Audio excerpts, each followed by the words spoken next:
જગતની તમામ માતાઓને એક પ્રેમાળ પત્ર.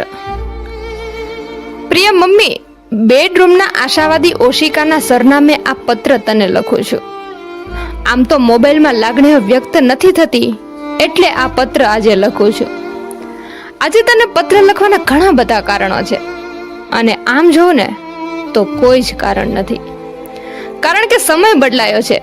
સમયની સાથે સાથે માં થોડી ન બદલાય. હા, તારી આજુબાજુનું વાતાવરણ અને વ્યવસ્થામાં જરૂર બદલાવ આવ્યો છે. તું ટિપિકલ સાડીમાંથી ડ્રેસમાં આવી ગઈ, એનો અમને આનંદ છે. ક્યાંક જીન્સમાં પણ આજની આધુનિક મમ્મીને બેફામ જાતા જોઈએ ને, ત્યારે થાય કે આ મમ્મી તેના સંતાનને લેવા કે મૂકવા જ જતી હશે. કોઈ ગેસ પર કુકર મૂકીને નીકળ્યું હશે, તો કોઈ વૃદ્ધ સ્વજનોની વ્યવસ્થા સાચવવા માટે ભાગમ ભાગ કરતું હશે. મમ્મી હંમેશા બીજાના માટે દોડે છે, પરિવારને જોડે છે, સ્વસુખને છોડે છે, તોય કેટલાય સંતાનો પોતાની માતાને જ વખોડે છે.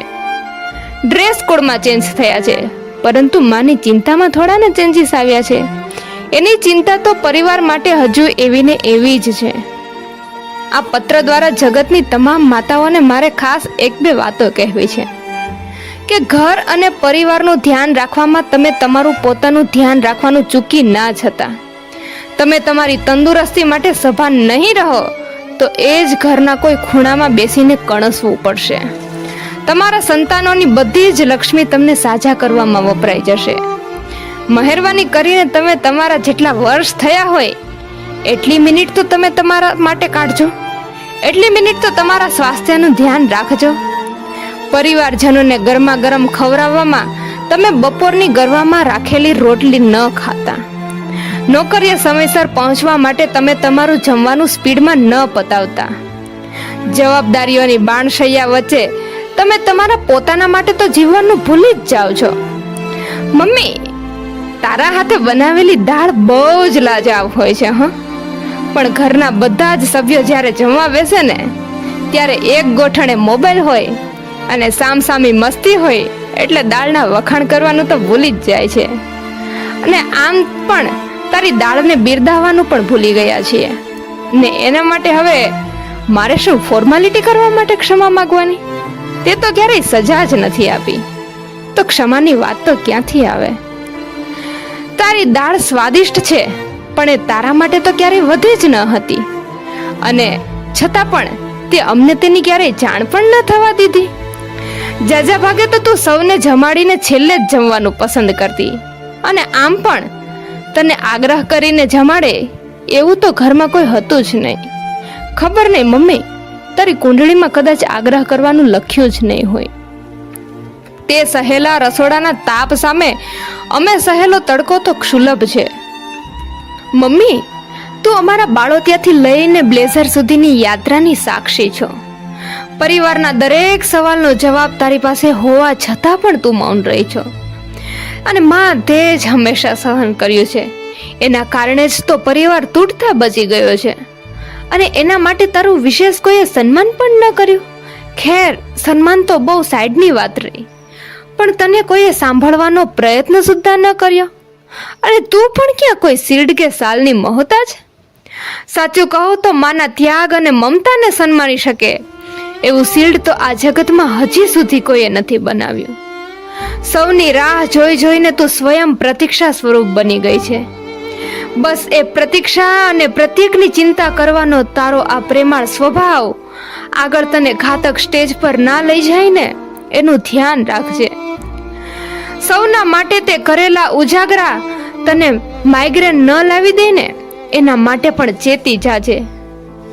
તારી લાગણી હાઈ બીપીની નાગણી બનીને તને જ ડંખે નહીં ને, એના માટે પણ સભાન રહેજે. તમામને સારું જીવન આપવામાં તે તારું પોતાનું જીવન ખર્ચી નાખ્યું છે. કામકાજના કરોળિયાના ઝાડમાં ગૂંથાયેલી હે માં, તું ક્યારેક તારા પોતાના માટે તો જીવ. તું ગાતી રહેજે, હસતી રહેજે, નાચતી રહેજે ને ક્યારેક અરીસામાં જોઈને થોડું શરમાતી રહેજે. મમ્મી, તને પૂછવું છે કે પરિવાર માથે જ્યારે મુશ્કેલીનું આભ તૂટી પડતું, ત્યારે તારામાં સુપરમેન જેવો પાવર ક્યાંથી આવી જતો? તકલીફોની સામે પણ તું ફૂલ જેવી કોમળ માં વિધાતાની સામે પણ જંગ છેડી દે છે. અહો આશ્ચર્યમ. માં, તું તારા જીવનના પહેલા 25 વર્ષ તું તારા પપ્પાથી ડરીને જીવી છો. પછીના 25 વર્ષ તું મારા પપ્પાથી ડરીને જીવી છો. અને છેલ્લા 25 વર્ષ તું તારા પૌત્રના પપ્પાથી ડરીને રહી છો. તારી અંદર ડર નથી બેસી ગયો, પણ તું ડરની અંદર ઓગળી ગઈ છો. બસ એ ડરના કૂવામાંથી તું તારી જાતને બહાર કાઢ. માં, તું અદ્ભુત છો. ભલે અમારા અસ્તિત્વનું કારણ તું છો, પણ માં, તારું પણ કંઈક અસ્તિત્વ છે. હો, તું તને પણ ક્યારેક પ્રાયોરિટીમાં મૂકજે.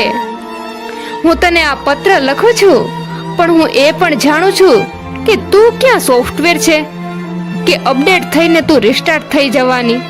કારણ કે તું સ્વયં સોફ્ટ છો. સૌની ખુશી તારા થકી છે, પણ તારી ખુશીનું પણ કંઈક તો વિચારજે. માં, જેના માટે તે તારી આખી જાત ખર્ચી નાખી, જેના માટે તે તારી આખી જિંદગી ખર્ચી નાખી, એ લોકો તારા માટે સ્વભાવ સુદ્ધા નથી બદલતા. અને ખેર, પાછો તને એનો અફસોસ પણ નથી. સંતાનો જેવો મોંઘોદાટ મોબાઈલ તો તું નહીં જ ખરીદે, પણ એના ફોનમાંથી તું ક્યારેક તારી જૂની બેનપણીને વિડીયો કોલ તો કરી લેજે. તું નોકિયા 110માં પણ ખુશ છે, કારણ કે તારે તો માત્ર તારા સંતાનોને જ ફોન કરવાના હોય ને. તારી અંદર ચિંતાની નોનસ્ટોપ ફિલ્મ એવી તો ચાલતી હોય છે કે તને બોલીવુડ કે હોલીવુડનો ઇન્ટરેસ્ટ પણ નથી જાગતો. નાનો દીકરો આજે જમ્યો નથી, મોટો હજી સુધી આવ્યો નથી, કાલે દીકરીને નાસ્તામાં શું બનાવી આપીશ, આવી ચિંતા અને ચર્ચા તારી પ્રકૃતિ બની ગઈ છે. પરિણામે ટીવીની એક પણ સિરિયલ તને સોફા સાથે સેટ જ નથી થવા દેતી. માં, તે તો દીકરાનો ભાવ પણ જોયો છે અને વહુનો સ્વભાવ પણ જોયો છે. માં, તને આ ઘરમાં કોઈ ન ઓળખી શકે સિવાય કે તારા બેડરૂમનું ઓશિકું. તારા બેડરૂમનું ઓશિકું જ જાણે છે કે તું ક્યારે, કેટલી વાર અને કોના માટે ધ્રુસકે રડી છો. અને સાચું કહું ને તો આ પત્ર લખવાની પ્રેરણા પણ મને તારા ઓશિકાને સ્પર્શ્યા પછી જ મળી છે. હું આજના બધા જ સંતાનોને કહું છું કે જો તમારા ઘરમાં હાલતી ચાલતી બોલતી હસતી માં હોય ને, તો તેની જોડે થોડો સમય વિતાવજો. કારણ કે માં પાસે હવે